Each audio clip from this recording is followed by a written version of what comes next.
All right, Otis is here, and let's recap National Signing Day. I know it was a long week for you this past week, but A.J. Reed's a guy we got to talk about. You got to go to special teams, a kicker, and a transfer from Duke that's big for Arkansas. Yeah, and you know, it's crazy because a lot of people don't realize the first field goal he ever made was in 2016. He was 0 for 3 as a true freshman. They go to Notre Dame, Duke does.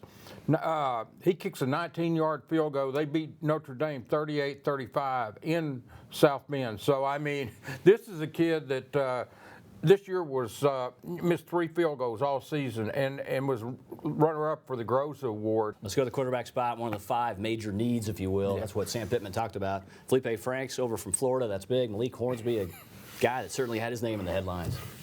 Yeah, and you know, when you talk about Franks, you can almost make the same case you made with Reed. It gives you a guy who has proven on the big stage he can do it. Felipe has done it. Now, he's done the SEC. He's won games at Florida, proven on the big stage that he can be effective. About Hornsby, just in terms of the dynamic and how this guy was highly publicized in terms of a guy who's going to come in and he could be a guy who could be a threat through the air, on the ground as well. Yeah, he can do both legs and arm, and Kendall Browse has a very good relationship with him, recruited him.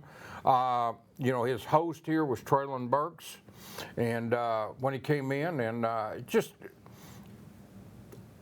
I like him because he's a true dual threat. You know, Franks is a dual threat, and you know, that's the one thing that kind of mystified. And I'm trying to throw anybody out of the bus, but last year, you know, we kept hearing they wanted to run a dual threat offense, you know, and they go get 2 grad transfer quarterbacks that can't run. Right. I just never understood that. And this year, Sam signed 2 quarterbacks, he and Browse, and they both fit what they're trying to do, and that to me just makes sense. Let's move forward. Preferred walk-ons coming in. Let's start with Chris Harris from Dumas. This guy's certainly an athlete to watch. Well, he was one of the top players in the state in preseason, and then they had some issues at Dumas with their football coach, and it just, you know, he only played 4 games, I think it was. He had a good season, but here's a kid that's a very good athlete, can play on either side of the ball, one of the best basketball players in the state, just can help he could help at wide receiver, he could help at cornerback, you know,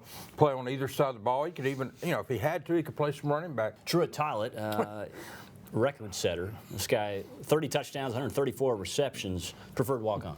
Yeah, you don't think when somebody breaks state record that they're going to be a preferred walk-on, but TRUITT is coming to Arkansas. Like I said, he had 134 catches. I'm talking about as a senior. This is one season we're talking about, and 30 touchdown receptions. I mean, that's more than most people catch in a career. You know, that's a career for most people, and lifetime for some others. But now TRUITT, in the system is good for a receiver there at Shiloh. Coach Conway, you know, it's been a long line of Shiloh coaches that throw the ball. So the system is part of it, but this kid broke records and excelled far more than, you know, you could expect. And I think he's got a chance to.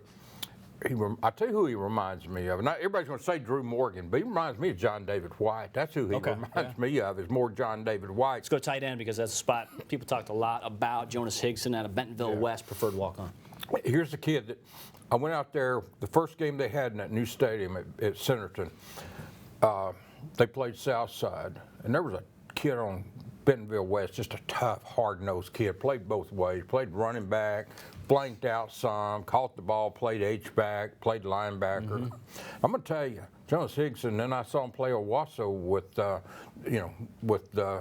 kids this year out there. Yeah. Same thing, just tough. He hands out licks on both sides of the ball. All right, let's talk about, as we close, the junior day that's coming up March 7th. Now, a reminder, February, the rest of the way, dead period. So what's going on now? And then talk about this junior day a little bit. Well, they're going to get a little time off here. They're going to still be working and handing out offers and doing this and that. And as I said, they've still got 1 scholarship remaining for the 2020 class. But